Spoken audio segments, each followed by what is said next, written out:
So on that note, would you date a 4?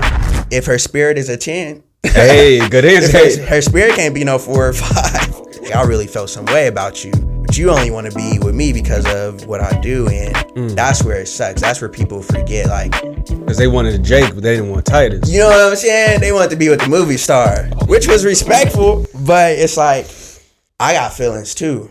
Real talk, man. Don't sleep, on a short man. You ain't got to be 6 foot. Right. Nah, you definitely don't have to be 6 foot. Look, man, we'll still get the job done for sure. There was a struggle coming up with the ladies for sure. I mean, they all was messing with me because I was funny and adorable and things like that. But adorable. How you feel about that word? Bro, I hated that word growing up. It's friend zone words. That's friend zone words, man. That's friend zone words. But what's crazy is, once I got this beard, you know what I'm saying? Once my facial structure started, you know what I'm saying? Get right.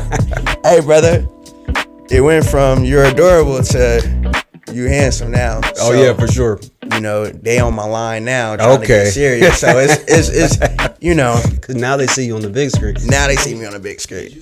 I really felt some way about you, but you only want to be with me because of what I do, and that's where it sucks. That's where people forget, like, as I got older, man, it's all about finding somebody that's going to help you grow and that's going to help you build. It's not all about appearance. It's all about finding someone that you can see yourself with for the rest of your life. What's the secret sauce? Secret sauce. Yes. Secret recipe. Absolutely. To everything in life. The magic key.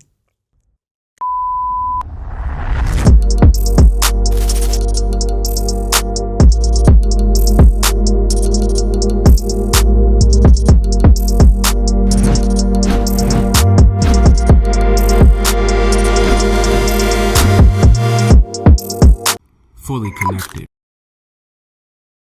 Hey, real quick, guys, before we get started with the episode, I just want to say thank you for clicking on this video. I realize the majority of people who watch this podcast haven't yet subscribed to the podcast. So take that time right now to hit that subscribe button and to smash that like button. I really appreciate the support. Now let's get back to the episode. Yeah. Welcome back to the Fully Connected Podcast, your go-to destination for inspirational conversations to help you become your greatest version. I am your host, Chris Jones, licensed therapist and owner of Fully Connected Counseling. Today we got a special guest. He's an up-and-coming movie actor, right? And he's making a name for himself in the indie movie scene. He has starred in over 6 different movies, and he has won Best Male Actor at the ICT Blackout Awards. You might have seen him in some films that are now streaming on Amazon Prime and Tubi. Some of these films are Unsurety, right? PPP Loan Gone Wrong, Joint Custody, By Her, To Be Honest, and one of my favorites, Snooze. So, hey, for me to be honest, this is a guy you don't want to snooze on, right? He's definitely always doing this thing behind the camera. He kind of reminds me of a Lorenz Tate, not just because of his appearance, but how he carries himself, how he's humble, how he practices quality over quantity, right? So he's also an older brother of, I believe, 5 siblings, man. A man of faith, somebody who's dedicated, disciplined, and always humble. So without further ado, please welcome Titus Hayden on the podcast, bro. What's good? That was great, bro. That was great, man. You did that. Man, right off the fly, bro. Thank you, bro. Thank you. Definitely, bro. So that was perfect. Also, too, I want to realize, too, Pearl 1 and 2, you said you were extras. Yes. In those movies. So I want to also give shout outs to those movies as well. Yep. Because it helped you to get to where you are now. Yes. Right. So let's just go ahead and start off right to it, bro. Like you've been doing this acting thing. Was it 2020? So we started back in 2018, 19 for the Pearls. Yep. Okay, for sure. Yes. Absolutely, man. But it started picking up efficiently in 2020. It's hard, bro. Now, 2020, that pandemic, I want to say, bro, the PPP loan, I applied it and I got it, bro. Oh, you got it? Oh, it was when I first heard, I was like, at first, I didn't even think that it was a real thing. So I remember seeing the movie. Right. People were just like, what are you talking about? But it was a blessing, bro. So that is. I'm trying to remember the name of who you played. It was Lonnie, right? Lonnie. Yep. Lonnie, right. Tell everybody a little bit about that character real quick. Okay. Yeah. So Lonnie, he was pretty much just a middleman. He had got the word about the PPP loan gones, and he had got into a situation to where he owed his big bro basically. Okay. And so he had to figure out a situation to piece together some payments. And he knew the guy that was giving out the PP loan goans. Well, not giving them out, but he knew the connect pretty much. That's hard. And so he was pretty much just the middleman between the connect and then the street homie. Man, that's super dope, bro. Yep. Like I feel like a lot of when I'm watching the films, I think of like the unsurety is like a uncertainty. That's like the one word that comes, and then like PPP loan gone wrong. That's like greed. Right. You feel me? Joint custody, obviously that's conflict. Yes. And then we got snooze. That's love. To be honest, deception. This is just like words that come to my mind when I watch these movies, bro. But it's just like, you're definitely a talented actor, bro. Thank you, bro. I know you probably get that a lot, bro. But what does that feel like? When people tell you this, like, was it hard for you to believe it at first? Like, yeah. So honestly, it's not hard for me to receive it, but like every time I hear it, I just want to go harder. Like I feel like I haven't gone hard enough to fully, accept it. So every time I hear it, I just know like, oh man, as soon as I leave here, man, I got to go get back to work. So you don't feel like you went hard enough? I feel like I'm not going hard enough. No, really? I feel like I'm not at my full potential, especially with me not even being a full-time actor.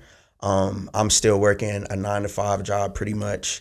And once I'm able to transition into that full-time acting position, that's when I feel like I'll be at my highest. Absolutely, bro. So I want to kind of start there. So you don't feel like you're going hard enough. So, so what do you feel like you got to do or need to do? I feel like I need to make that transition. During the week, during the months, whenever we're filming, I get distracted on work sometimes. I spend a lot of time with my labor job, and it keeps me from putting more time in with my acting chops. Yep. I remember you said, and I appreciate you too doing that commercial for the counseling business, bro. I really appreciate you doing that commercial. But when we were doing the commercial, you said you used all your PTO days. Yes. For acting, man. Yes. Like, can you tell everybody a little bit more about that? Because that's discipline. Yep, absolutely. So, I just got I guess you would say like a raise for PTO. I got more PTO time. As I progressed in this job. So now I'm up to 2 weeks for vacation time, but I don't take vacation. I use all those 2 weeks for film days. So whenever, we'll have a day during the week where we need to shoot on, I'll have those days available to call off or to take off for work. That's hard. That's super dope, man. I'm glad that your job is flexible too. Yes. Are they flexible? Not really, man. That's kind of why I gotta save those days, man, because I mean, I work for the post office, so it's government, so they really don't care what we got outside of delivering this mail, man. So I gotta make sure I save those days, and I haven't been on vacation, man, in a few years.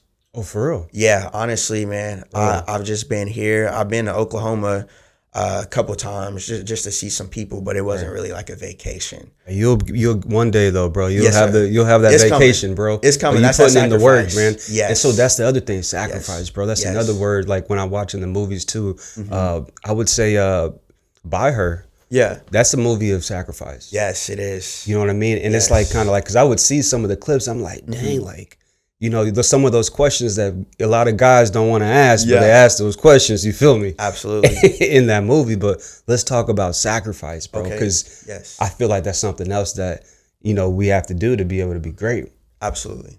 Absolutely. So it's been a few things that, I've been having to sacrifice, with time being one, whether it's time for myself or time for my family or friends. I've been having to sacrifice that time and tell people like, hey man, I got this going on. I got to lock in. I can't go out tonight. I can't come over and chat it up. I got to be in this zone right now. And when you're working a full-time job in acting, lately I've been leading the last few movies that I've been in. So I've been having to be on set more. I've been having to rehearse more. And between those two, you really don't have too much time after that. So when it comes to seeing family and friends, that's one thing that you have to sacrifice. You feel like the family and friends, they understand, some understand, some I see are frustrated, but at the end of the day, I'm the one that has to deal with whatever I go through. So, you know, I can't be too worried about what others think about what's going on, because I know there's a plan and I know there's a goal and I know where I'm going to get to. And there was a time when you were younger where you used to kind of people please, right? Yes, Let's absolutely. talk about how you got over that, like how you got over the people pleasing, because that's something a lot of people struggle with. Absolutely. You know what I mean? Absolutely.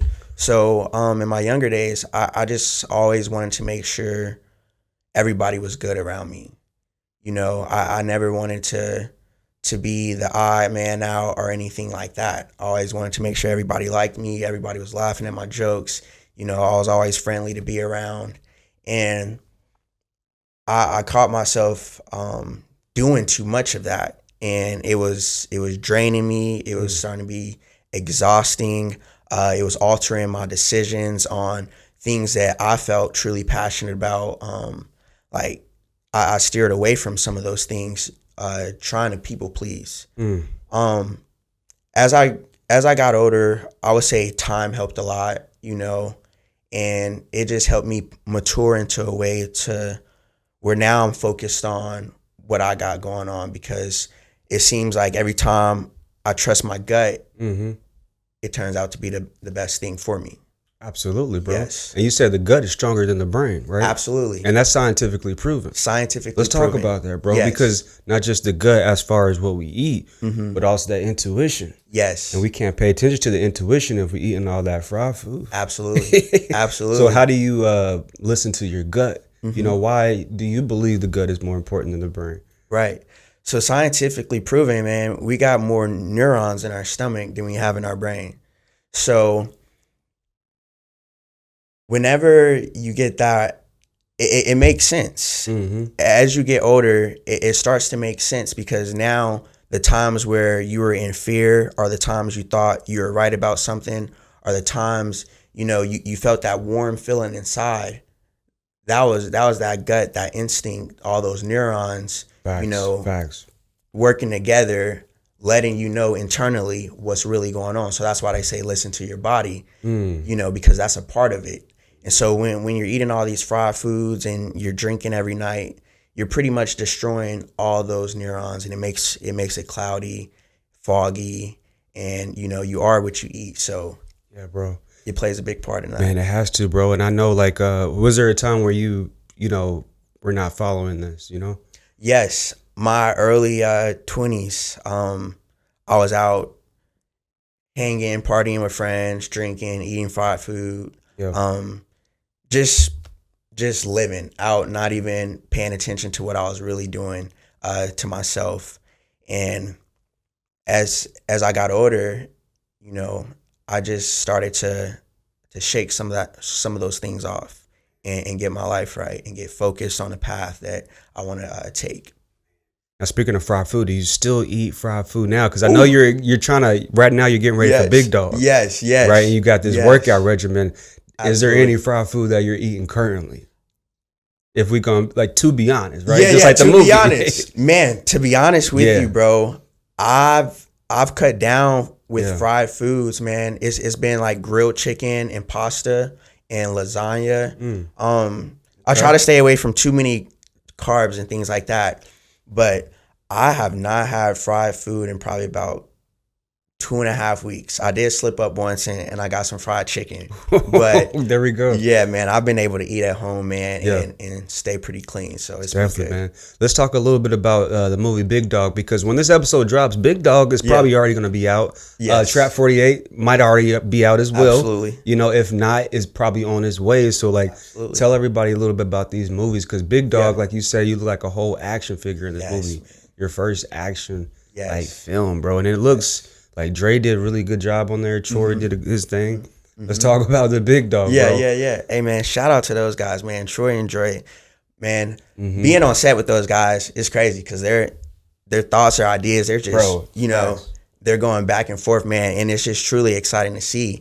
And honestly, man, I feel so blessed to be a part of a project that they both are like truly excited about, you know, knocking out.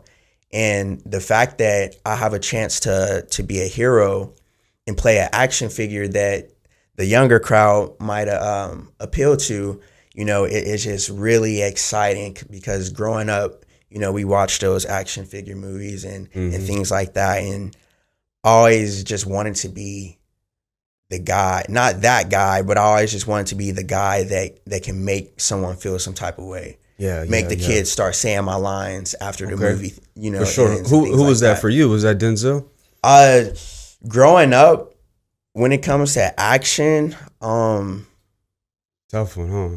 Man, I used to watch a lot of superhero movies, so it was more of, you know, the Marvel characters and things like that. But no, definitely Denzel, he's up there for me for sure. Growing up and things Samuel like that. Jackson. All those guys. Definitely, all those guys, definitely, bro. Yes. And then people have been saying the Lorenz Tate, man. Lorenz Tate, you've been peeping some of the movies like Love Jones. That kind of reminds me when you did the short film, was it Poetic Timing? That's kind of like a Love Jones vibe. You know what I mean? That's actually what inspired me to write Poetic Timing.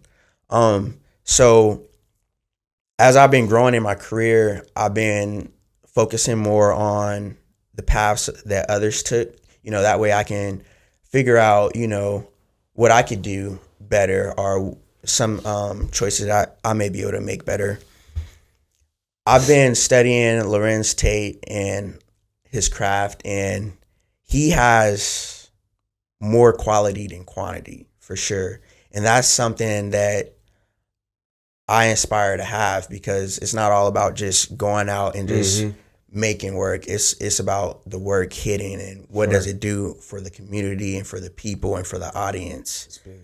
So when I was studying Lorenz Tate, I was getting prepared for the movie Snooze, and so Troy wanted me to watch Love Jones to see how Darius, you know, how he walked and talked and how he carried himself, because he wanted me to bring that charm into Snooze.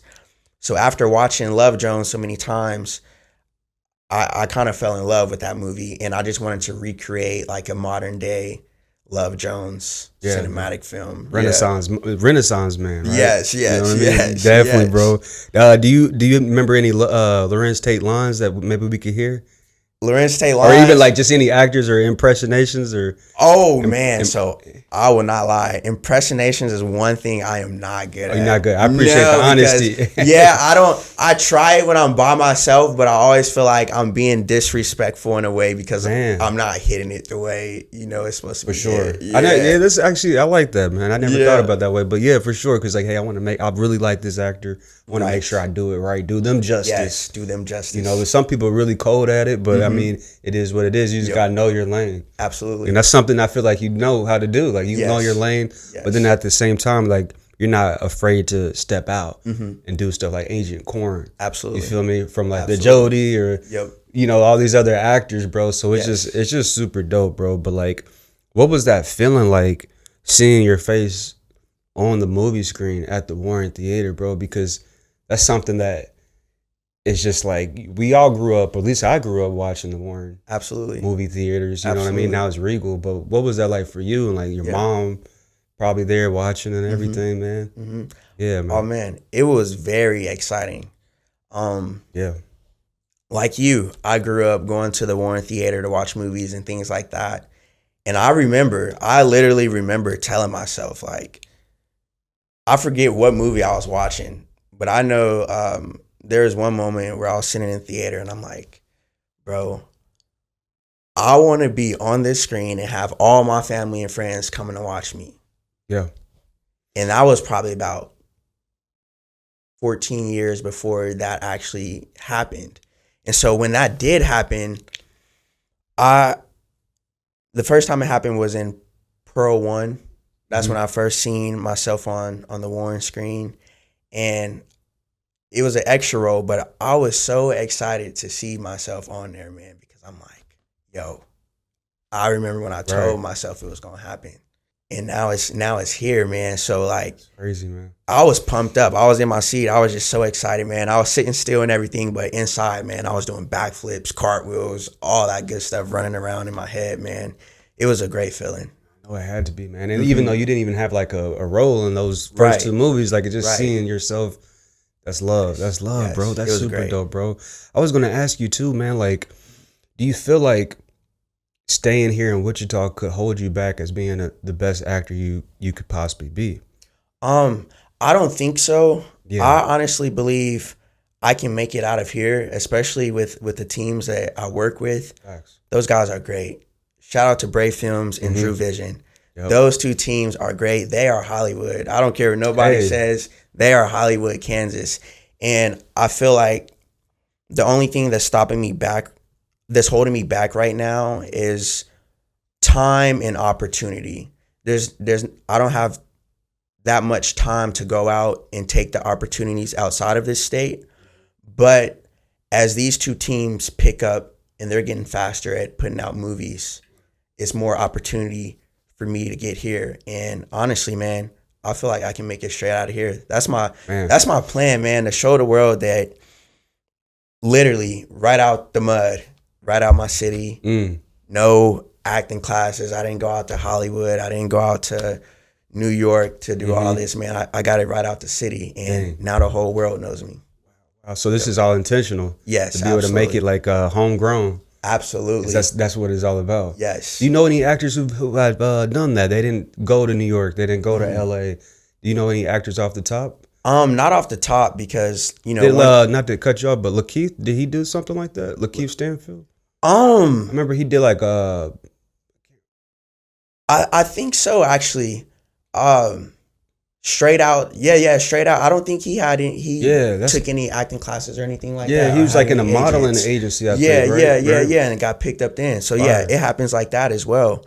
But as far as any other actors, I don't know. I haven't got a chance to really, study anyone's path, but every time I hear someone's story, I hear, they got picked up just walking out somewhere, and an agency picked them up and, gave them the opportunity and things like that. But as far as my path, I would say, man, I'm the only one that I know that's like getting it straight out the city and that's going to excel straight out the city without having to, take those extra steps. Man, facts. Absolutely, bro. I would respect that. That's you. real, because a lot of people are like, especially for music, can be kind of difficult to be able to stay in Wichita just because there's not really a lot. But I respect the fact that you really have a lot of trust, faith in Troy and Bray. Absolutely. Never met Bray, but I've seen the movies. You know what I mean? And absolutely. You said your first audition was with Troy for Snooze. It was. You know what I mean? Was it? What, did you feel anxiety? I did, man. I was nervous. It was an 88-page script, right? It was. It was a 90-page script. 90 page. But yeah, you're right. I was nervous, man. That was my first audition. So for Bray Films, we've already had that connection since we were younger. This is like your uncle or something? Their family, yes. So their Sharika was cousins with my stepdad. Okay. Or is cousins with my stepdad. So that's where that relation came about. But yeah, we had a relationship back when we were younger. So walking into it, they didn't really make me audition. They just said, "Here you go, nephew. We're going to see what you can do." Okay. And then I grew from there. That's dope. But for Troy, yes, that was the first audition that I had. And I was nervous because I never had to get up in front of people that I didn't know. I didn't know who was going to be in that room. Troy wasn't there. And yeah, I think I only knew one person at the time that was in that room, and it was like six or five people maybe. So I was pretty nervous, but I went in there and I made it happen. Yeah. Speaking of nervous, like how do you deal with anxiety when you're on the set? Yeah. Even like preparing for that. What are things you do just in general? Not even when it comes to like movies, but just like anxiety in general. Like how do you deal with that? Right. You know what I mean? Man, I learned that breathing helps a lot, bro. Man, like literally breathing can slow down that heart rate, bring those nerves down a little bit. And Troy actually showed me a trick. So if you cover your left eye and you look up for about 30 seconds, it can calm your nerves. Okay. I don't know if it's one of those mind tricking techniques that they tell you. I forget the word for it. But it works. Placebo effect? Yeah. I don't know if it's one of those things, but it works. So you're saying the director, Troy, he told you to cover one eye? one eye, my left eye, and look up for about 30 seconds. And lately, that's been helping me. But I still get nervous and anxiety still to this day, even before set. But I believe that's just from me caring about, just really caring about what I'm doing. Now, speaking of, there's probably some people right now watching, and when they heard you say covering one eye, they probably automatically think about Illuminati, right? Oh, no. You Yeah, none of that. Now, the movie industry, right? There's a dark side of Hollywood. It is. Obviously Diddy's and whatnot. Do you feel like this stuff is real? Like when it comes to Illuminati, when it comes to just a lot of these child actors and whatnot, like what's your take and thoughts about this, like the dark world of Hollywood? Is that something you're worried about once you make it big? Right. So I do believe, that stuff is real. People of power. I don't believe as far as like the spiritual way to where like your soul literally leaves your body and things like that. But as far as signing contracts and people own you, with money and, being blackmailed and make you do things and stuff like that, I believe all that stuff is real. Yeah. And that's why, I'm not even that excited to go out to Hollywood. Okay, now it makes sense now, right? You know what I mean? I would love to do it here, straight out the city, because I know these guys. Right. You can stay grounded. I can stay grounded here. They're both men of God. And I'm in my home, so I don't have to worry about going out to Hollywood and in front of people that I don't know, doing all types of crazy stuff, man. I pray that I can make it here. Yeah. I pray that God gives us all the tools that we need to make it happen, man. And we're nationwide, man. I would say Bob Nation. You know what I mean? We're nationwide. People know us. People see us. They've seen our movies. We're getting ourselves out there, so it's working. Man, it's working, bro. And speaking of things being working, I remember you said Plankton was looking for the recipe. Yes. At the end of that EKM interview you did. Absolutely. And tell everybody what that recipe is, man. Are y'all ready, man? What's the secret sauce? Secret sauce. Yes. Secret recipe. Absolutely. To everything in life. The magic key. Consistency, bro. Consistency is the magic key to life. Whatever you are consistent at, you will excel at. Whether it's doing something good, whether it's doing something bad. If you can consistently do it, you're going to be good at it. You know what I mean? So it's all about being consistent. And a lot of people, they'll be consistent for a few days or maybe even a week and a half and then fall out. What happens is when you're being consistent, you have to discipline yourself to stay consistent. A lot of times when you start something new, you started off motivation and eventually that motivation dies off. So you need discipline to keep yourself there. And once you're disciplined to stay consistent, everything will start excelling for you. Man, that's beautiful. I remember I heard a quote too, and it reminded me of one of the things you said. I think it was on your Facebook, but it said, I forgot who this was, but it was discipline eats motivation for breakfast every day. Every day. Because motivation, what was it you said? Motivation will only take you so far. And I'm curious on your thoughts about that, about discipline, because there's a lot of folks who want to be maybe a star or an actor or whatever it might be in whatever career field it is. They don't have the discipline there, Titus, Right. How does one get to be disciplined? So it's a practice of doing it every day, staying consistent, doing it every day. So for me, one example that I've been able to discipline myself with is staying in a gym. I was motivated to get in the gym to get right for this role. I was in there probably every day for like a week and a half and that died off. Then I got lazy. But then I had to, look within myself and tell myself that I really want this. Even though I didn't want to get into this gym today, I made myself go. Yeah.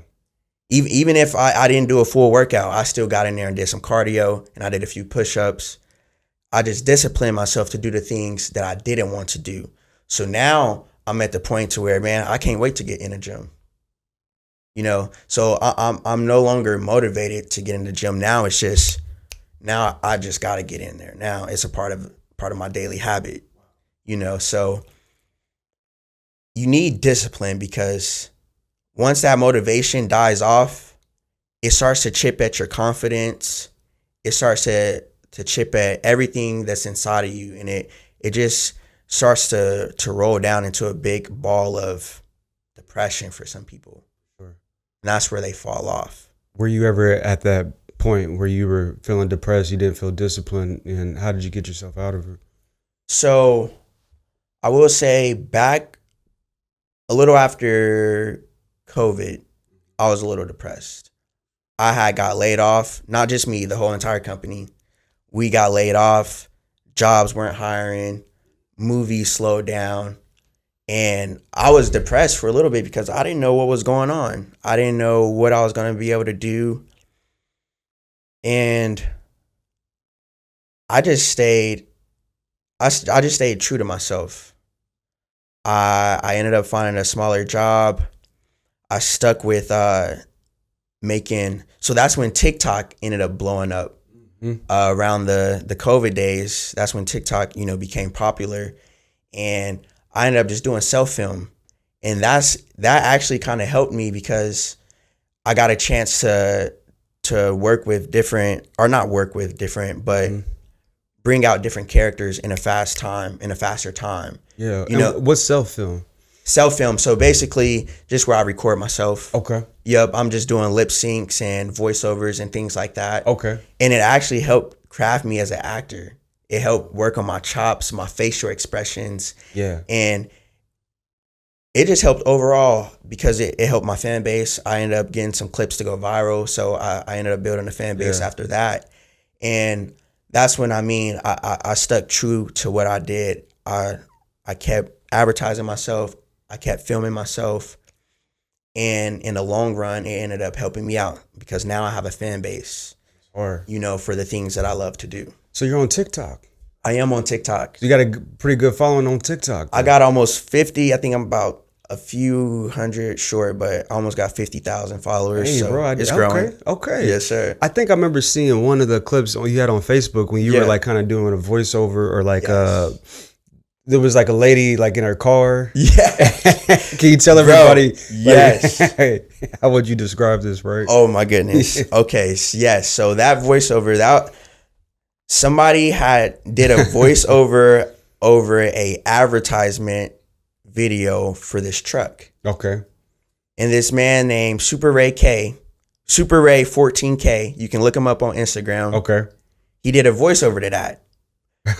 And so I kept seeing that video pass on my timeline, but I never did click on it because, I just kept seeing it looked like a regular commercial advertisement, Mm-hmm. But then finally I clicked on it. I'm like, why is everybody laughing at this? And I hear his voice and I'm like, oh my goodness, this is hilarious. And I'm like, nobody is really clicking on this because everybody thinks this is a regular ad. So I'm like, what if I put my face in here? So that's what I did, man. I was at work. I saved the video. I put it on TikTok and I did the green screen and I just lip synced his voice. Bro, it blew up. Wow. Over 4 million views right now. Oh, really? Wow. Yeah, it blew up. Wow. 4 million views. Yeah, he even hit me up, man. He was like, bro, you hit that right on the nose and everything. So that was pretty exciting. Yeah, that was the first time I went viral. And where can we check this out at? On TikTok, yo. On TikTok. It's on my TikTok. It's pinned on the top? Hayden. Yeah, you already know, man. Okay, there you go. Yeah. That's what's up, man. So how does that feel like, just like in general, like just you're acting or like, what are some of these comments that people might have said that are really positive that made you feel motivated, or maybe I should say disciplined, right, to kind of keep going, Keep going. Mm-hmm. Oh man, I see comments. The comments that I enjoy the most is when people laugh at me. Because, I like to make people laugh. Even since I was younger, I always like to I was a class clown. Always got in trouble for, speaking and things like that, bro. Yeah. I used to clown around. But those comments always really touch my heart. But I do see a lot of comments, people telling me they love my work. They've been following me. I have fans that's been there since the jump. And, bro, it's really a blessing to be able to have that feeling, man, because there was a point to where I was in the stand watching everybody else perform, and I knew I was supposed to be performing, but my insecurity, my shyness, and things like that kind of kept me back. But now that I'm putting myself out there and I'm putting my work out there and I'm starting to see, you know, the responses that I'm getting, man, it just lets me know that my gut feeling has always been right. Hey. You know, I should have been sticking with it. Man. And it lets me know that I'm on the right path. Definitely. Now, you said you were shy at one point, you know, because you definitely don't come off as, like, you seem very extroverted, very friendly. Yeah, yeah. But maybe behind all that, you feel shy at times? Absolutely. Absolutely. Okay. Absolutely. Yeah. That's how sometimes I used to feel like that, for sure. So I would say I am a pretty shy guy, but I have an energy that can just turn on whenever to avoid any of that awkwardness or shyness or anything like that. I can turn it on. I'm pretty good at turning it on. But just being comfortable with yes. any situation. You know? Yes. You know, you want to be the most comfortable person in the room, they said. Absolutely. Or just be the comfortable person. Absolutely. You know, because that's when the awkwardness comes. You feel like uncomfortable. I feel like that's probably with the acting too, right? Absolutely. You got to be comfortable with the character. Absolutely. Absolutely. Yeah. You got to make sure you feel everything. That way, when it's time to hit that emotional depth, you know, you can hit it. Yeah, bro. And sometimes, like, even when I'm watching the movies, like even the PPP movie, it's like, I remember Michael B. Jordan talking about him going to therapy. Yep. After, I think it was Black Panther. And I'm not sure if that was probably because, you know, maybe Chadwick, you know, Boseman at that time, he knew what he was going through. Right. But like, is there like any like secondary trauma? Because like even just like some of the movies, like having a gun to your head, even though it's just acting, like the subconscious mind can't tell the difference between the two. So it's like, does it ever affect you on like an emotional level? Sometimes just seeing back a movie with somebody putting a gun to your head. You feel me? Right, right. So I mean, because I know you know it's not real, but it's just the subconscious mind can't tell the difference. Right. Nah, it's definitely a real thing, and it's a real feeling that the actors and actresses get. With me, you know, just now starting off in this industry, I haven't played enough roles to where it's taken a toll on me. Okay, yeah. But I will say in the By Her movie, the scene where I had to ask those questions, that was a tough scene. Right. Even though it was acting, my body just did not feel that comfortable with asking those questions still. Yeah. You know, and so after, you know, we wrapped those scenes up, when I left, it felt like I just got into an argument. Like, no, for real, bro. Yeah, it was kind of hard to turn it off. Like I kept telling myself, like, bro, like, this is a movie. Why are you still kind of in this state? Yeah, man. But it definitely, you know, had an emotional toll on me for a little bit, but I was able to shake it off.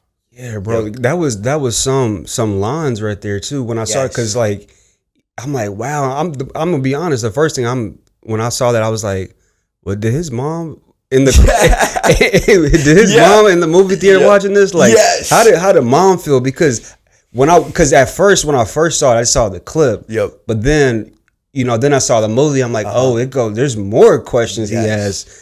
And then she says more things. Delilah, right? Delilah. Yep. So then it's like, I'm like, yo, like, right. How does your mom feel about some of your roles? So she's kind of like, hey, we got to talk to Bray about this one. Yeah.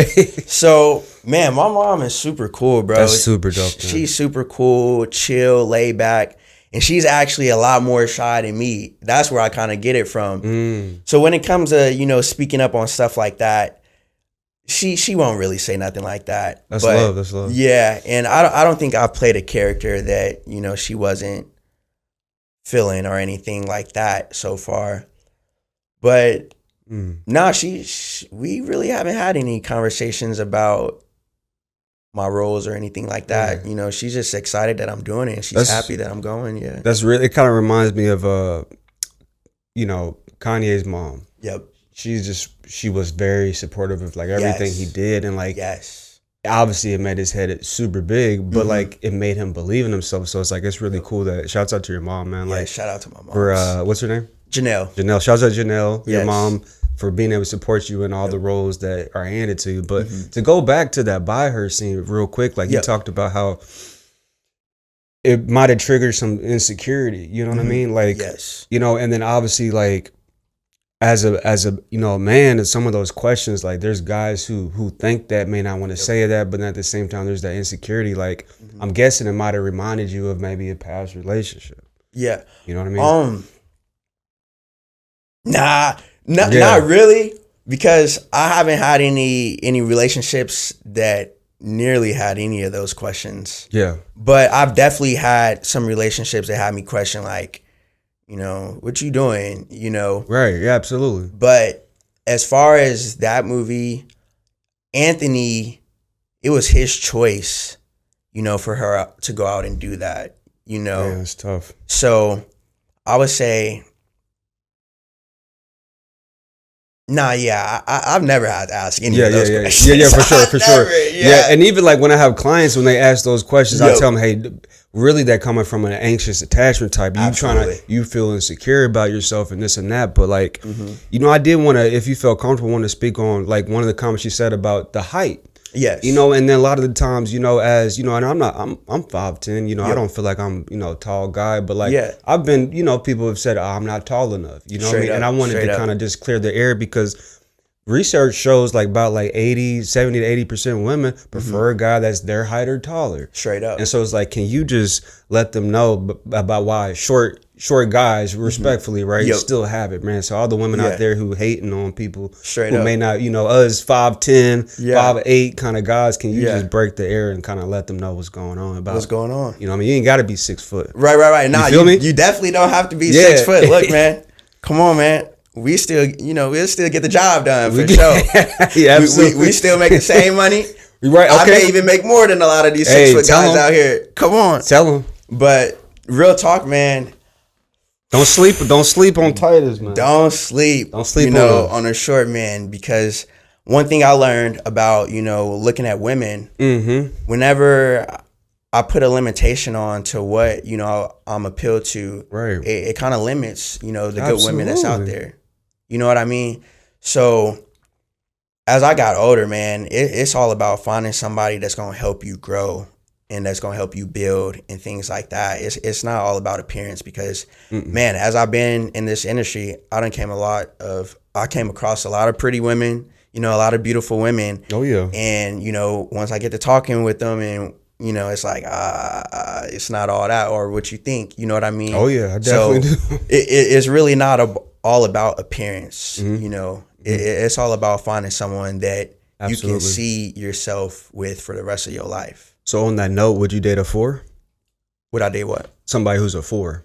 A 4? Oh, if her spirit is a 10. Hey, good answer. If her spirit is a 10, her spirit can't be no 4 or 5. Okay, what about 2? A 2. Like, respectfully to, you know, I hate to rank people, but we live in a society that ranks people as far as height. Right. So then it's just like, and this is a hard thing, you know, because here's the thing, and I want to be respectful when I say this, right? But a guy can't do anything about his height. Right. But for us as guys, a majority of guys prefer to date somebody who weighs less than them. Yeah. You know, that's kind of, and this is not just my opinion. No, these are just like I've heard from clients or just like from other people. Yes, absolutely. Majority of guys would some prefer a bigger woman. And absolutely. You can still be beautiful, but there's things that they can do to change that. Yes. As far as height, a man can't do nothing to change his height. You know what I mean? So I just feel like it's not all the way fair. And just kind of wanted to get your thoughts about all these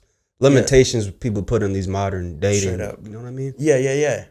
You can definitely fall in love with someone just because of their personality. Absolutely. I've had a girl that I ran into, I wasn't even physically attracted to her, but man, she was so funny and she was so cool. I'm like, I don't mind being around this woman. Absolutely. Hey. This is a cool woman to be around, you know what I'm saying? And, you know, of course I kept the business and everything like that, but that just let me know that it's not all about the appearance, man. Absolutely not. You got to look at who they are. But the fact that women are, you know, putting that limitation on some men about the things that they can't change, it's tough, man. It's tough because growing up, bro, like the ladies, they was not, you know what I'm saying, messing with me like that. Oh, for sure? Bro, I promise you, like, I had to make everybody laugh. You know what I'm saying? Okay, so that's when the people pleasing came. Like, if I can't make you laugh, then I don't feel good enough. You know what I mean? And yeah, man, it was a struggle coming up with the ladies for sure. I mean, they all, you know, was messing with me because I was funny and adorable and things like that. But that's all that they was thinking. Adorable. They was adorable. You see what I'm saying? What I mean? Okay, how you feel about that word? Bro, that's like something like auntie say something to. Adorable. Oh, it's so adorable. Yes, so bro. Cute. I hated that word growing up. Because literally every girl, oh, you're so cute, you're so adorable. I'm trying to be for real. You know what I'm saying? Like, what's up with a relationship? I'm trying to be serious. Absolutely. I'm not into whatever you talking about. But over time, man, once I got this beard, you know what I'm saying? Once my facial structure started, you know what I'm saying? Get right. Hey, brother, it went from you're adorable to you handsome now. Oh, yeah, for sure. I used to hate that word, man, because that's not what you trying to hear from every girl. Absolutely is adorable. Not. No, I'm trying to hear handsome. That's friend zone words, man. That's friend zone words. But what's crazy is a lot of those women, you know, they on my line now trying to get serious. So it's you know. And that's something. You see, it always work like that because now they see you on the big screen. Now they see me on the big screen. Did you see that clip with Michael B. Jordan? Yeah. You know which one I'm talking about? I know what you're talking about. Can you tell people what this clip is, man? So you're talking about the clip where he was talking to, he was on a podcast and he was getting interviewed. Right. And the lady, you know, tell him. She doubted him. Her and her friends. He got bullied by, I believe, by her in high school, right? Yep, in high school, man. And they was just constantly putting him down at the lunch table or classroom. He said wherever they was. You know, he was just constantly getting put down by these group of women. And then now he was on their interview, you know what I'm saying? They want to hear from him, you know, probably want to have his kids and things like that. That's how it really is, man. That's facts. Girls that I hit up back when I was in high school, man, never gave me the chance. But now I see them liking my pictures and asking me how I'm doing and stuff now. Yeah. They still want me to chase, but I'm like... Anything you want to say to them? You don't have to say any names, but just... There could be another guy dealing with that right now. He's in high school, bro. Like just words on that, you know? Absolutely. Honestly, man, I would say never knock anyone... because of how they look or anything like that, because you never know where someone will end up later on in life, you know? Yeah, absolutely, bro. And I think that's a real fact right there. It's real, bro. And the same thing has happened to me. And so what happens is, man, people just run out of options and they try to go back. But, okay, Titus doing his thing on the screen now. I used to, you know, this, and that. Right. And the same thing going to happen when you get on the bigger screens. Yes, absolutely. You know what I mean? It's just going to continue to go, bro. So it's just like... You know, I have that faith that we're going to speak that into existence. Yes. I don't know if you believe in manifestation, bro, because you manifested that at the Warren. Absolutely. You feel me? So absolutely. What's your thoughts about manifestation, bro? Manifestation is just another word for prayer for me, prayer and meditation. I think it's just a word that the world came up with to take away from, you know, the power of Christ and things like that. But when it comes to manifestation, all I'm really doing is praying and meditating on what I want.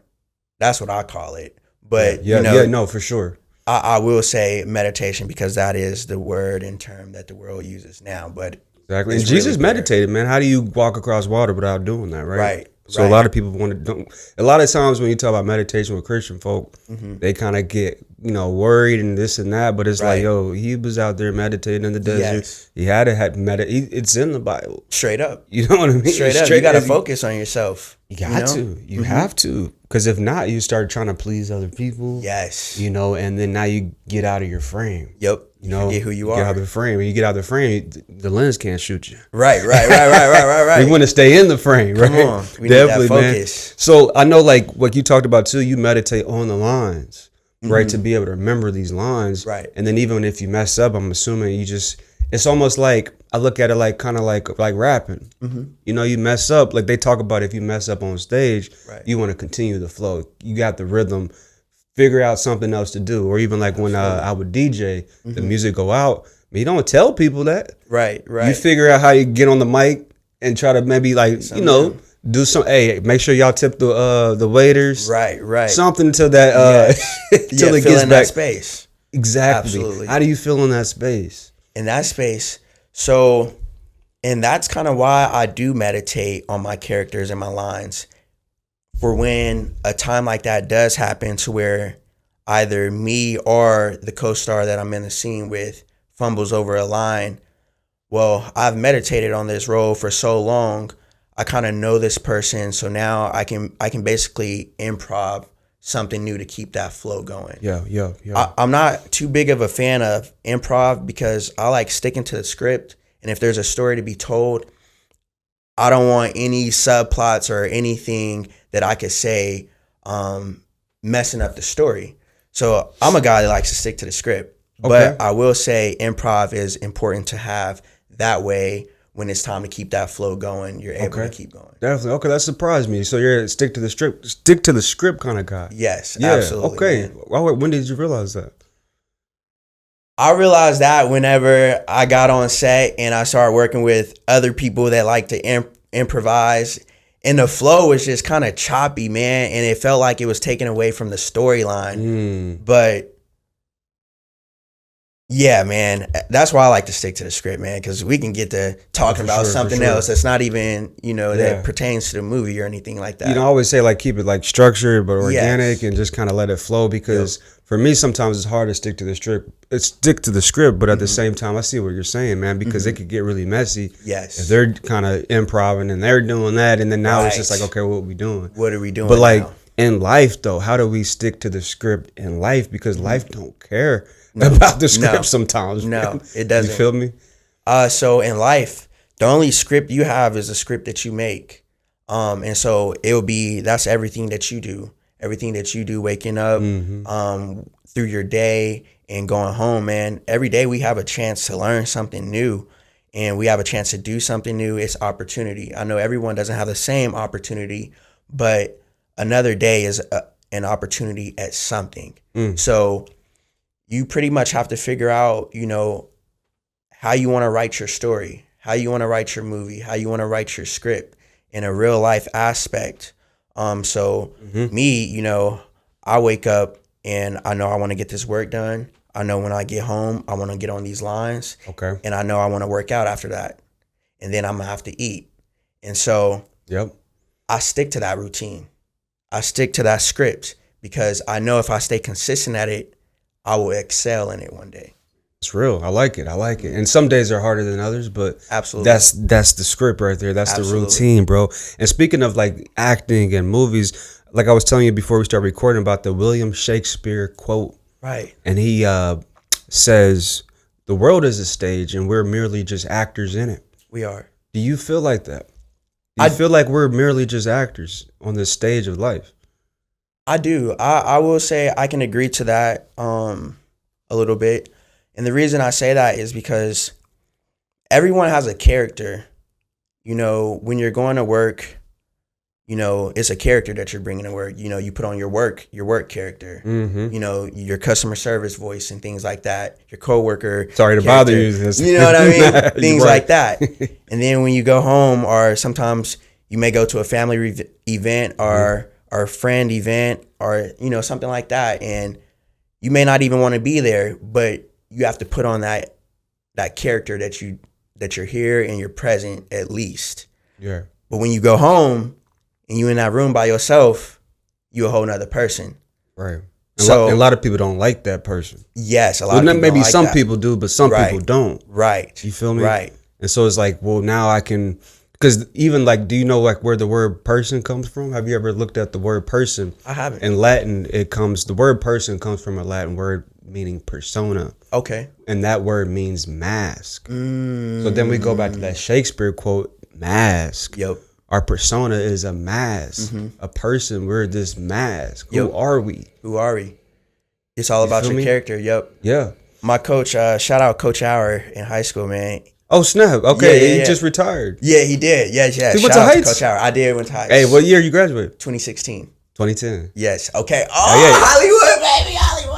Hey, let me Hollywood Heights. Okay. Come on, man. I saw the red hat, but I didn't know. It makes sense. Okay, that's dope. But all 4 years? All 4 years. Oh, yeah, likewise. Absolutely. What middle school?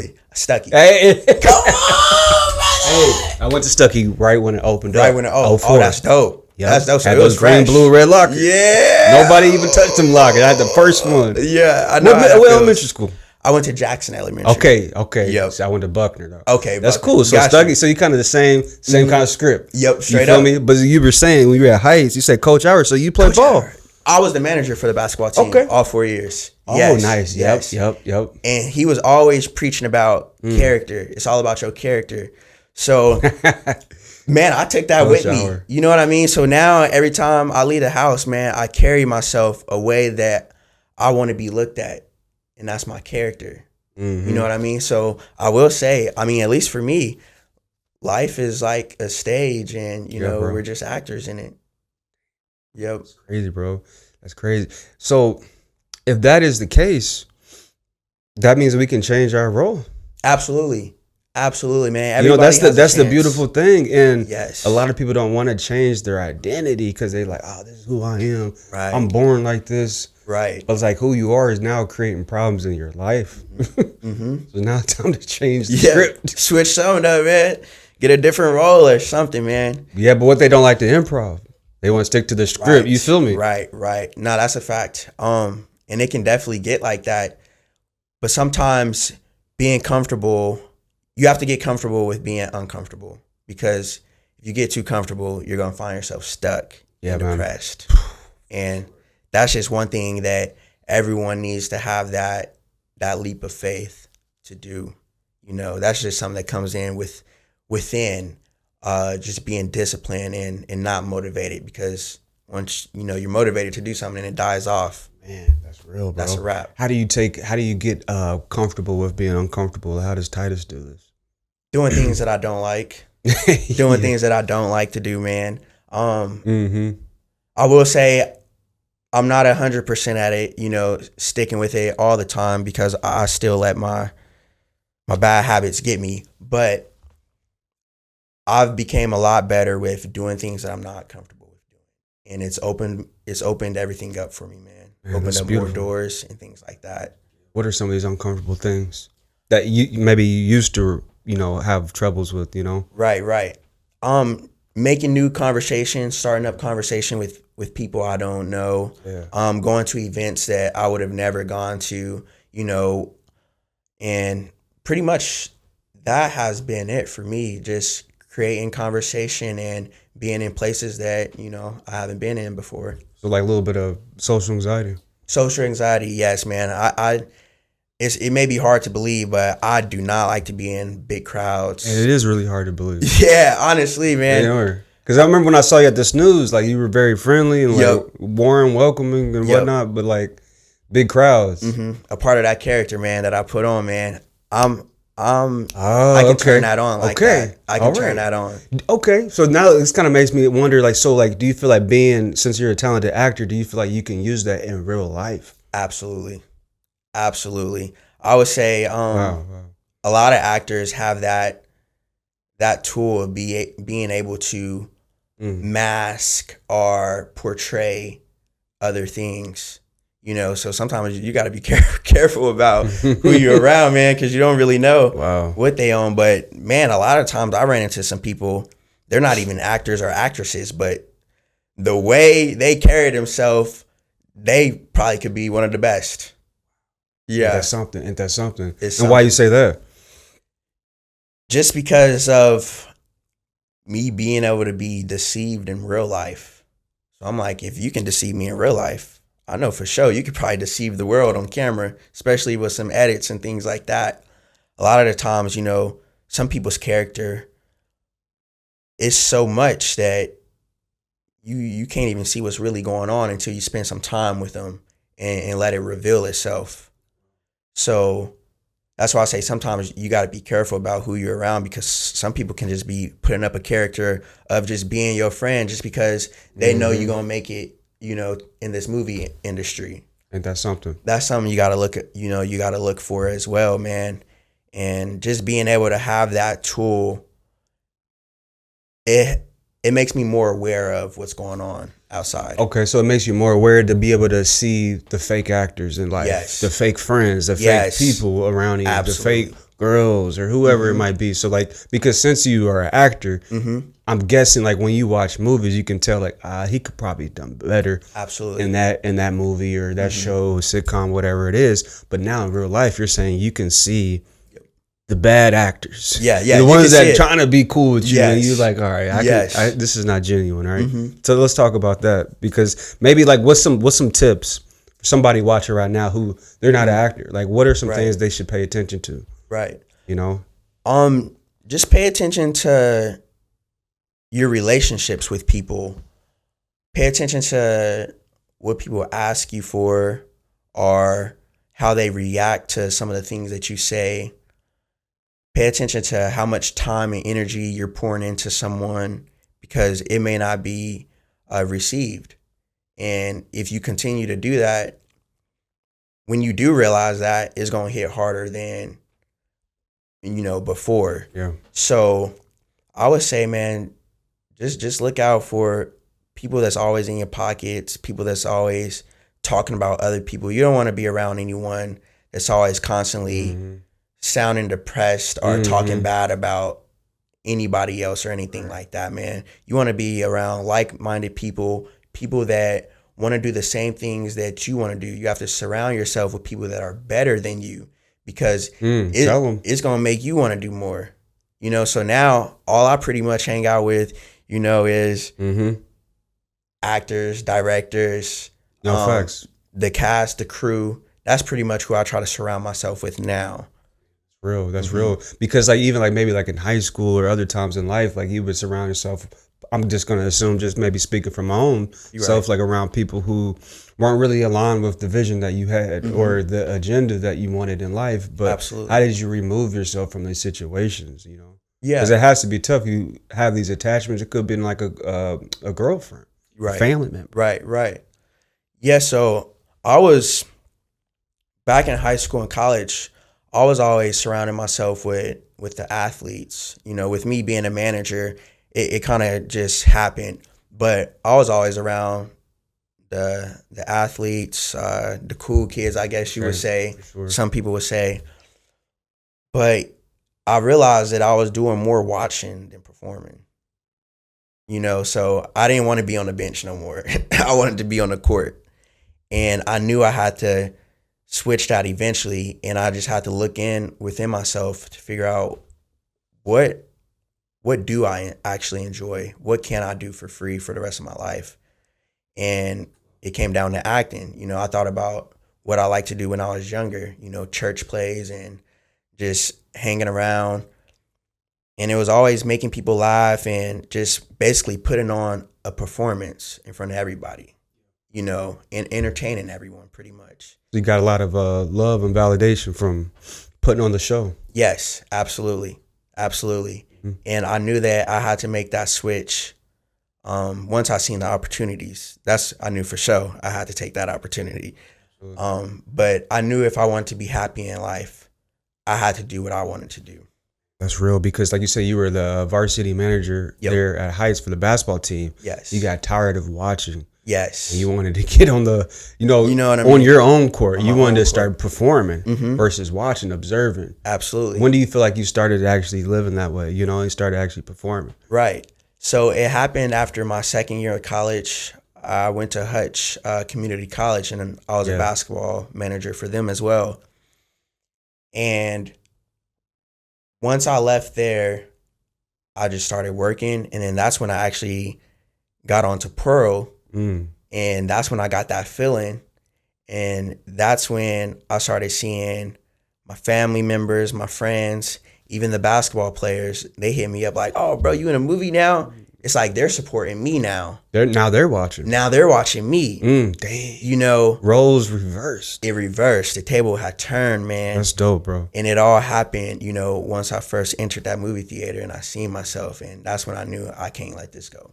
That's beautiful, man. Then all the girls that were hating back then, they loving it now.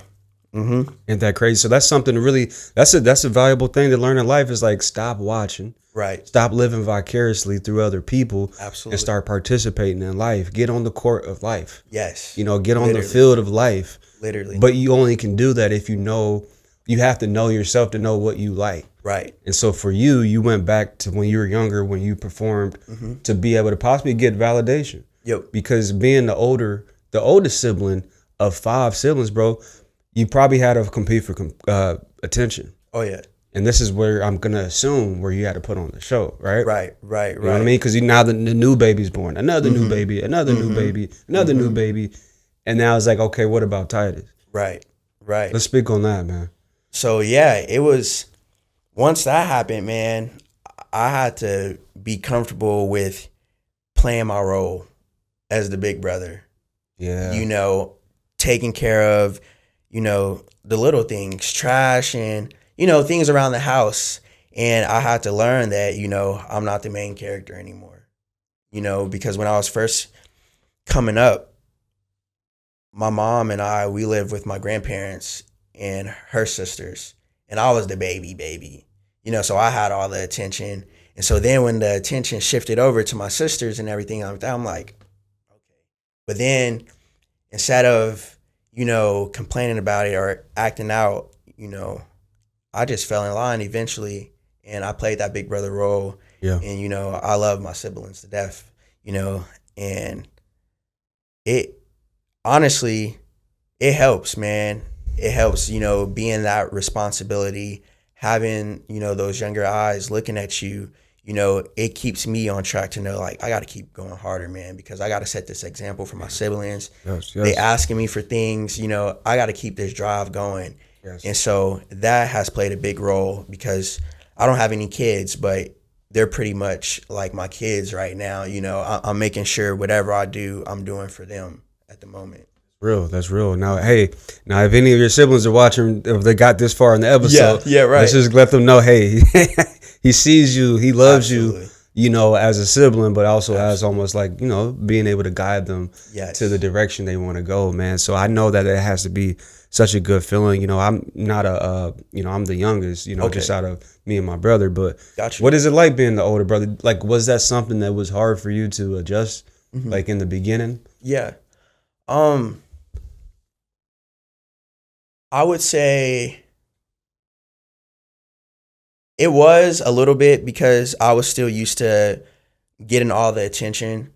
So growing up, that transition was a little hard, you know, seeing everyone all focused on, you know, the babies and not really worried about what all was going on. I will say it helped you. It helped me. You know what I mean? Because like you realize I think it helped you to become humble. Because you said like, I'm not the main character anymore. Yes. But then it helps you to be humble so you can be the main character in this movie. Straight up, and that's something. And then even how your journey started on the Pearl. Yes. You were okay with that. Yes. I was okay with being behind the scene because this is what you've been doing your whole life. Isn't that crazy, bro? Absolutely. Crazy, bro. Life is a cycle, man. It's a cycle. It's a cycle, bro. And that's the crazy thing, bro. So like if it's a cycle, it's not linear. Right. When did you realize life was a cycle? I realized it when I watched Lion King. When it started repeating itself. That circle of life, right? Yes.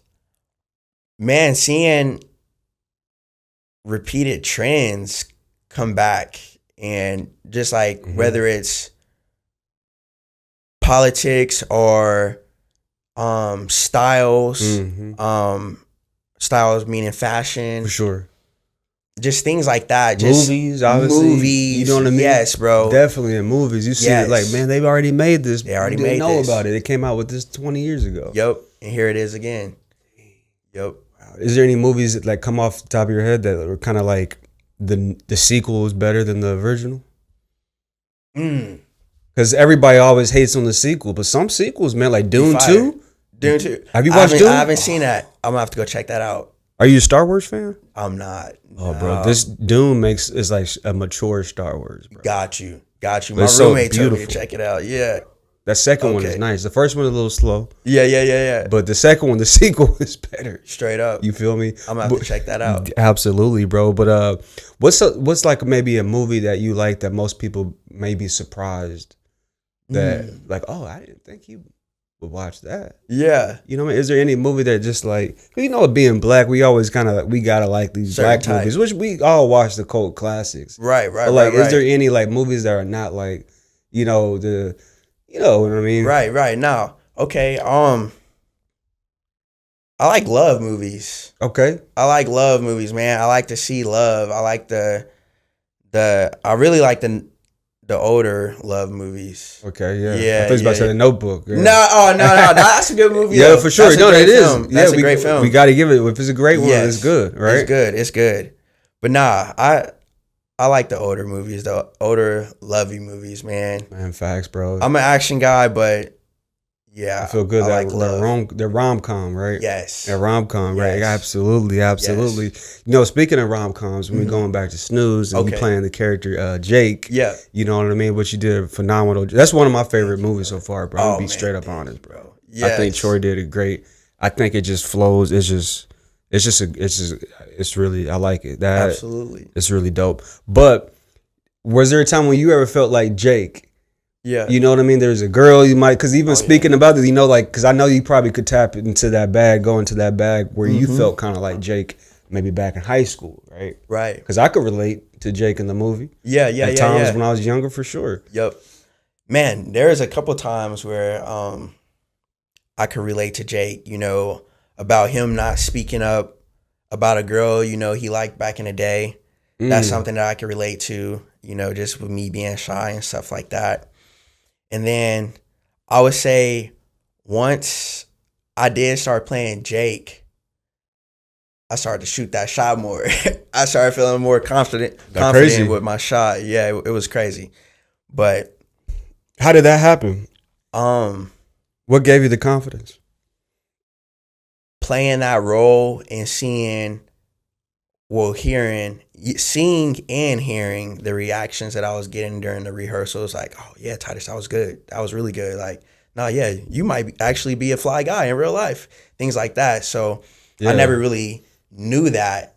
So then I just tried it, you know, one day, and it worked. It actually worked. Okay, so you used some of the real life. Jake in real life. Wow, and I wasn't using it to my advantage. But it was something that I've never done before. You know, I never just went out and tried to, you know, mac down a girl or anything like that. I always just, you know, I would always just be myself, whether it's just being funny or real chill or anything like that. But I actually turned on that Mac, you know what I'm saying? Okay. And it worked, which was crazy. But do you think girls or women nowadays want guys to just be themselves? I don't know, man. Nowadays, I feel like a lot of men and women are confused on what they really want. And I feel like social media has played a big part of that. And everybody wants to have this and that, but nobody wants to know nobody knows what they really want.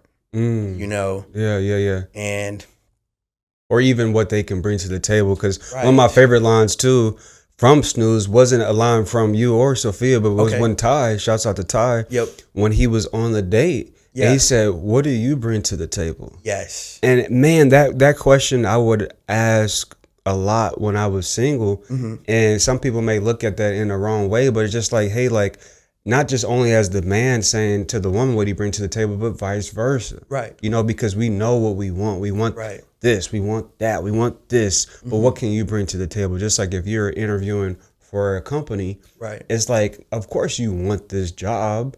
You feel me? But like, why should we hire you? Right. Nah, straight you up. feel me? Like, this is what I can bring to the table. And I just feel like if both parties, man and woman, approach dating like that, I think it'll be a lot better. But hey, like, this is what I can be able to do. Everybody wants things. People want Ferraris. But what can you bring to the table to make sure this car doesn't get repoed? Right, to help us get that Ferrari. Feel me? Absolutely. Right. So you would use some of these.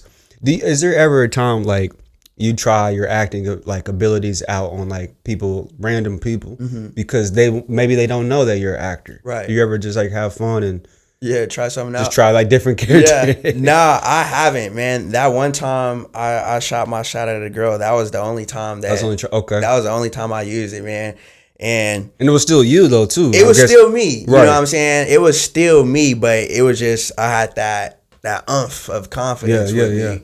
And so that's been it so far. I don't think I would use that to my advantage at all, man, because Did she ever find out? oh yeah, man. They find out instantly, man.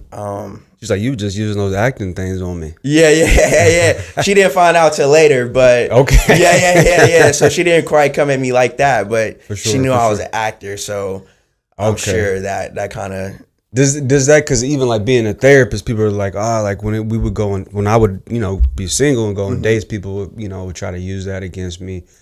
For whatever ways, because they're insecurities. But what about being an actor and being single? Yeah. How does that dynamic? Man. When you're on a date, like not a snooze date, right? But like an actual real date, like, is there pros and cons with that? Like, obviously this cool. Oh, yeah. But yeah, I'm just curious. Man, it is, bro. Honestly, I didn't expect to see it this soon, especially at the scale that we're on right now. People know us, but it's not like we Hollywood right now. You know what I mean? So I've been in some situations to where, some women, they was only messing with me because of what I did, because I was an actor. I could tell that they was only letting me, mess with them because of the position that I was in. Because they wanted Jake, but they didn't want Titus. You know what I'm saying? They wanted to be with the movie star. Okay, they wanted Jody. Which was respectful, but it's like, I got feelings too. So it's like, if I end up falling for you, it's like, dang, my feelings hurt. You know what I mean? Like, that's real. This isn't just me playing a part. This is real life. And so you may be able to move on with it, but my stuff is still real. So it's like, when it comes to, it's a pro because it opens up a lot of more conversation to women, but it's like, when it comes to, if they don't want to be in a serious relationship with you, if they only trying to be with you just because you're the star, then it kind of sucks, because it's like, for sure. Now my emotions was real. Like, you know what I'm saying? Like, I really felt some way about you, but you only want to be with me because of what I do. And that's where it sucks. That's where people forget. Like, people, they look at, movie stars and celebrities and like, oh man, you can pull whatever, or, you can do whatever. But it's until you find that person that you really want to stick with and they not feeling the same like you. So like, that part really sucks. Do you worry about that? Like, once you make it big, once that happens in the next, 5 years. Absolutely. That it's going to be hard to find a wife because of that. They want to see you as whatever role you'll be in at the box office, right? Yep. Like, how do we navigate this, man? Yeah, straight up. Man, I've been thinking about that for a few years as I've been getting bigger roles, and I've started to notice that more women are giving me attention just because they see that I do movies and things like that. So that is one thing, that I've been thinking about. Cause man, recently I just had this girl where she like Jody. I don't know which character Anthony. Like, you know what I'm saying? Agent Corn. She's like, hey, be like Agent Corn right now. Hey, I think she role like playing. Real. I think she like Jake. Okay. Yeah. But man, and I had, I started liking this girl, and you know what I'm saying? She wasn't feeling the same way, but yeah, man. That's just a part of it. That's why I keep telling people, I'm like, it's cool, being able to get all this attention, but it's like, if you really want somebody and they not feeling you like that, it's not real, right. It's fake, right? And you feel used. Can you spot out those red flags like earlier, since you're an actor, like when people are bad actors, I'm guessing this applies in this. Absolutely. You know what I mean? Like, so absolutely. I'm guessing you kind of knew, but you're like, maybe you really feeling her. Yep. And it was like, all right, whatever. Let's see what happens. That's how it was. I knew, but it's like, you still have to give it a chance, because everyone is not the same and everyone doesn't have the same intentions.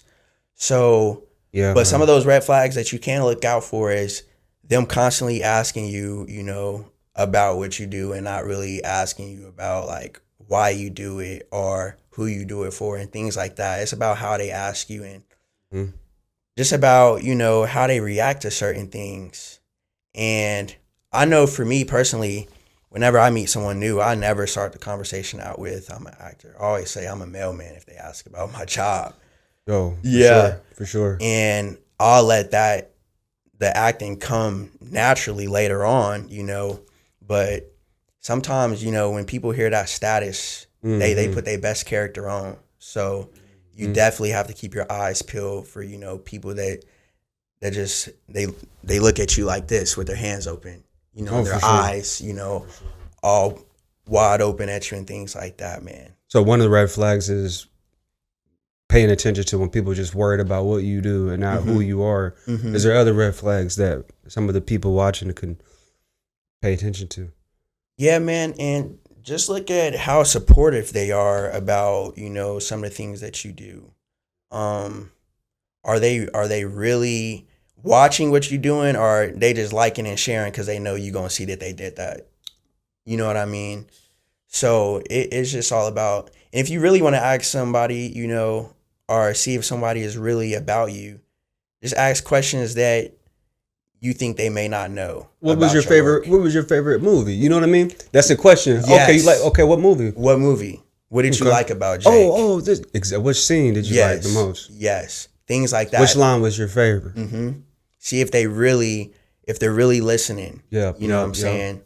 But that's some of the things that will help. Yeah, so checking to see if they're supportive, checking to see if they're just worried about the status and what you do. But I really like the fact that you say you just started to say, hey, I'm the mailman. You know what I mean? Jesus was a carpenter. He didn't, I'm guessing, you know what I mean? He would probably say, I'm a carpenter. Straight up. He wouldn't be like, oh, well, look, I can turn water into wine. Watch this. Literally. You know what I mean? Like he was humble, bro. Yes. And so I really feel like maybe, I don't know. Like maybe it was your mom who taught you how to be humble. Maybe it was your dad. You know what I mean? But like, how was it, what was your relationship like with your dad, like in your life, if you feel comfortable sharing? Yeah. You know what I mean? So I never lived with my dad. I always seen him on weekends and things like that. But once I got to middle school, our relationship kind of cut off, and I didn't really see him again until I was pretty much in my 20s and things like that. But growing up, I was pretty much raised by my grandparents and my mom. I lived with my mom for a few years, but I lived with my grandparents for most of my life. Okay. Do you feel like the joint custody movie, maybe like your dad might have felt like that? Nah, my parents were young when they had me. They're both 16. So growing up, you know, they still had that young mindset, and which I don't blame them for, because I don't know what I would have did. I'm 27 now, and I still don't know what I would do, you know, with kids or anything 16. Like that. 16 is crazy. It's a junior in high school. You know, so that's why my grandparents, you know, they took care of me. And my grandfather, he was a pastor. My grandmother, she was the first lady. And so, man, I was always in church. Sunday school, Tuesday Bible study. What church? Ephesian Church of God in Christ. Okay. Yep. For sure. So I was always in there. And I would say a lot of that was built within that time period. You know, just being disciplined and taught, actually, you know, by my grandparents and by the church and things like that, you know, just played a big role in that humbleness. Man, that's real. So the church plays, just going to church. Grandpa is a pastor, you know, mom and her humbleness too, being an older brother, all these things God deliberately, you know, put into your life for you to be humble, so he can shape that character. Because I always say too, like, trauma, you know, builds character. Absolutely. And it can break character too. It depends on how you want to use it. Absolutely. But if you decided to use these difficult situations in your own Netflix series, you feel me? Because this is what life is. Right. It's like an ongoing series, bro. Straight up. And you're the protagonist, man. Yeah. You know what I mean? That's. Do you see life like a movie, man? I do. I honestly do. I don't take it as if it's a movie. I take it more serious, as if it's real life.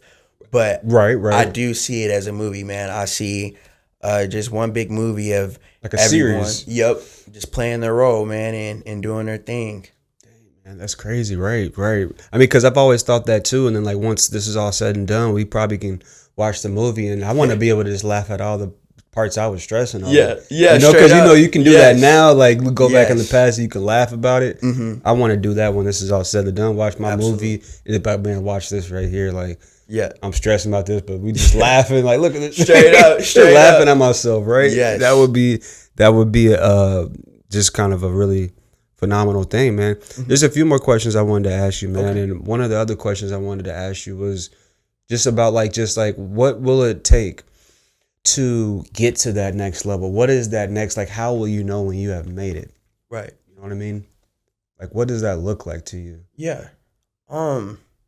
It's all about transforming your mindset, transitioning yourself into something that you haven't been before, or someone that you haven't been before, a new character, pretty much, right? A new chapter, a new scene in a movie. Once you take that next page, so now you know, like, all right, you have to look at it as, this is my movie, and I'm writing a script. Everyone is just in my movie. Everyone here is just living in it. And you have to make each day a great scene, pretty much. You know what I mean? You can't waste. You have to look at it like you can't waste any scenes. Can't waste any scenes. Right, just by sitting every day. Try to learn something to get you in that new mindset. And sometimes that means letting go of some of the things that, you know, you were used to doing every day, habits, bad habits, letting go of some of the people that, you know, was always surround you are taking the most of your time. I don't mean family and kids. I mean, as far as friends and, you know, all types of other foolishness that's going on in this world, you know. Yeah. And it's all about letting go, and sometimes you have to start again. Some people, you know, they fear losing everything and letting things go. But you have to remember, a tree loses all its leaves every year. Every year, a tree loses all its leaves, wow, but it grows back. They all grow back.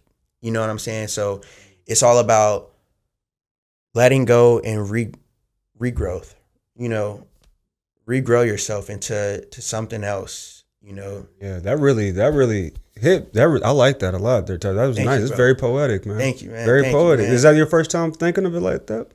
Is that off the fly? Have you thought that before? No. So I try to think about. I don't know. I try to gather quotes and things like that helps me feel comfortable in life, and I try to explain them in a way to where it makes sense. So metaphorically.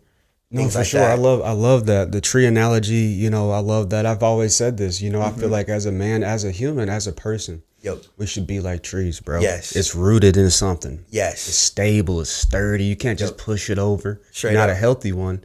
You don't want to be too rigid, because when the storm comes, you're going to snap.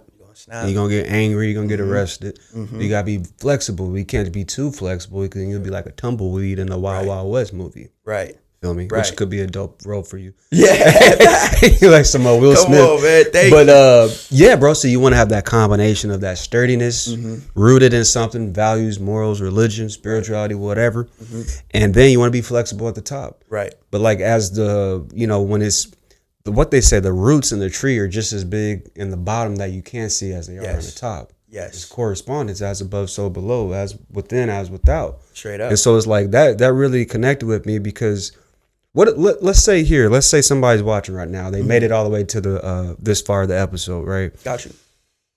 And they hear that and they feel what you just said about you have to make every scene in life. Life is like a movie. You have to make each scene your best. You have to write that into existence. Like, how can somebody do that though? You know, how can they actually apply that into their life if they're stuck in a bad movie? Right.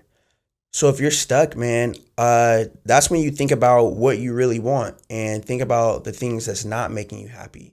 So as humans, a lot of us, we're depressed or insecure about our body. You know, so for example, if you're stuck in a terrible state, the next day, your next scene, you need to be figuring out how to work out, how to fix this body. You know what I mean? Yep. And that starts with being consistent each scene. You know what I mean? So the best thing a person can do is to get that motion going and not just sit on it. Yeah, man. Not just think about it. You know what I mean? So if you're depressed about, you know, your body, man, Your next scene needs to be you in the gym. But they don't believe that they can be Right. that protagonist that you see. You feel me? They don't. That person right now watching, he or she doesn't see that they can be able to be that person or to look like that person. So they continue to play this character that's lazy, that's depressed. You know what I mean? What would you say? So it's the law of motion. If you stand in one spot, you're not gonna have no motion. But if you move forward, even if it's just a baby step, you're gonna create some motion. And if you keep going, you will eventually start to see it for yourself that, you know, you can be this person. You know, but if you not even deciding to move, you will never be able to see it. Right. So you got to make that first step. You gotta start a little bit of motion for you to actually see it. That's real. Yep. You know, that kind of remind me on this metaphors and analogies, which I really love, man, it's like a bike, man. Yeah. Yep. To stay on the bike, to stay balanced, you got to motion. You got to move forward. Because if you're not moving, you stop moving on that bicycle. Yes. That's a great comparison. You're going to fall. Hopefully you got a helmet on. Right. Straight up. You're going to scrape something up, man. You got to keep moving, but like you don't have to go super fast on the bike. No. You just got to get a little bit of, I like that, man. I like that, man. A little bit of motion, man. I really appreciate you coming on the podcast, man. I got one last question for you, man. Yes, sir. On that, well, actually, first of all, too, because I'm down remembering there's some of the short films Rogue. Yep. You know what I mean? Like, which I thought Rogue was connected to Big Dog. Yeah. But it's two separate things. Yeah. The poetic timing, which is, I had a question for that. Okay. But then you already know, man, my favorite one, bro, that Space Between Us. Oh, yeah. That Micah did. Yes. That's like was that like a Matthew McConaughey Interstellar kind of vibe? Yeah. That's what vibe I got. That's what it was. I was like, bro, y'all must have watched Interstellar a few times. Yeah. So let's try to implement. I'm like, how do they get to space? Hey, that was all Micah, man. Micah is a genius. Shout out Micah. Shouts out Micah. That was. Yes. I hope you guys could actually make that into. Oh, absolutely. A movie. I know it probably need a lot of like special effects and stuff. Special effects, CGI. But man, tell Micah he needs to. I would love to be a part of like. Absolutely. I love like sci-fi. Yeah. You know? I got you, bro. Did you ever watch Tenet? Tenet, yes, I did. What'd you think about it? It was a great movie, man. Great movie. That's with Denzel's son. Denzel's son, yes. I was trying to. What is his name? Jonathan. Yes. Is it Jonathan? I believe it is Jonathan. Jonathan Washington. John Washington. Oh, I gotta check that out. But the question I had before we go, man, is on the poetic timing when you're at Vorshay's. Yeah. Do you believe that? Do you believe those things you were saying about love? Yes, actually, man. When I was actually reciting that poem, I started to think of, man, I was a real girl that I was thinking of when I was saying that, man. A girl that I met back in college. And it was pretty much the same, man. I let her go, you know, because I was too afraid of what was going on next. And it was a lot more stuff into it, but I do believe that, man. When I was saying that poem, man, that felt real. Did you send it to her? That was real. Nah. She's doing her thing, man. She's okay, for sure. I don't even know. Probably didn't even see it. I don't know. Probably didn't see. Yeah, it's crazy. So someone got to shoot that shot.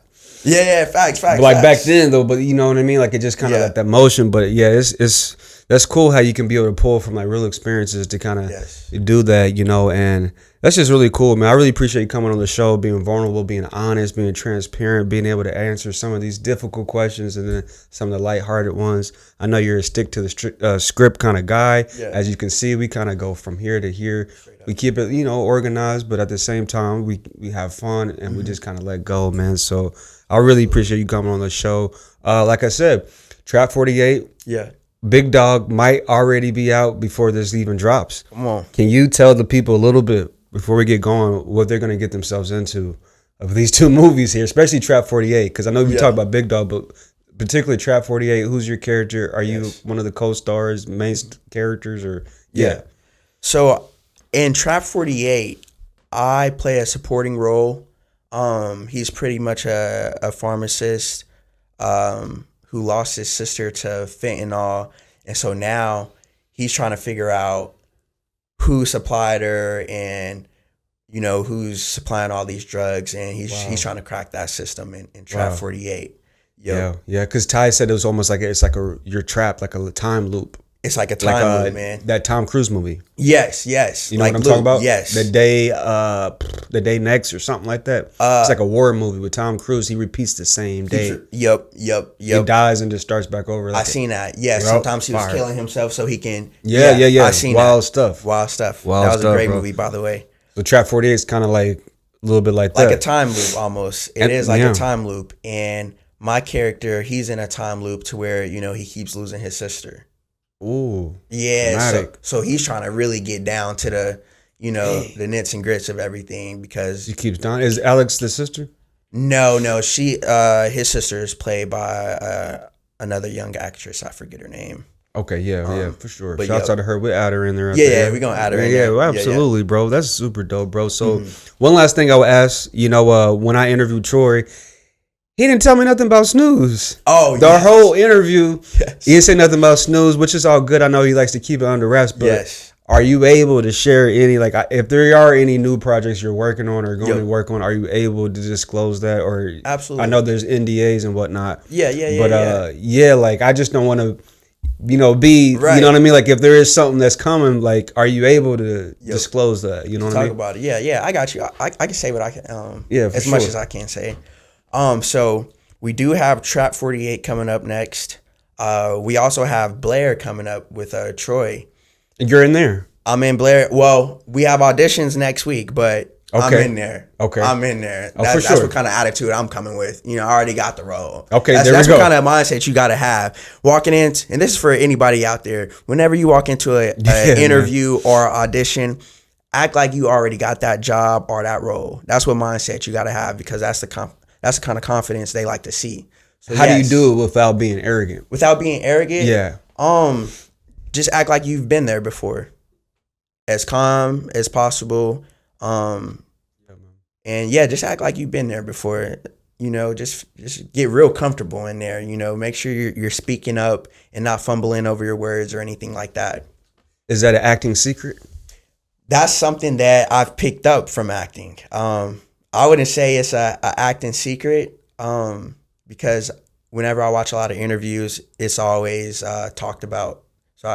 But it is something that I've learned because it helps in the other life, you know, the work life as well. So if I wasn't acting, you know, and I was applying for job interviews or things like that, it helps out. But is there any acting secrets before we get going? Any acting secrets? Man, one acting secret that I use that helps me memorize my lines is I write down all my lines, the whole scene. I'll write it down a few times, man, a handful of times actually, until I feel like I'm really confident in these lines. Oh, yeah. That's my secret. That's a secret. I like that. I like that a lot. You write down it. I write it down, man. I write it down versus just looking at your phone or trying to look at the script. Man, you write it down, bro. Now you really got to see if you know it, because now what happened after this? And then as you're writing it, bro, one thing you realize is when you're writing, during mid-sentence, you will start to feel the line, how it's supposed to be hit and delivered.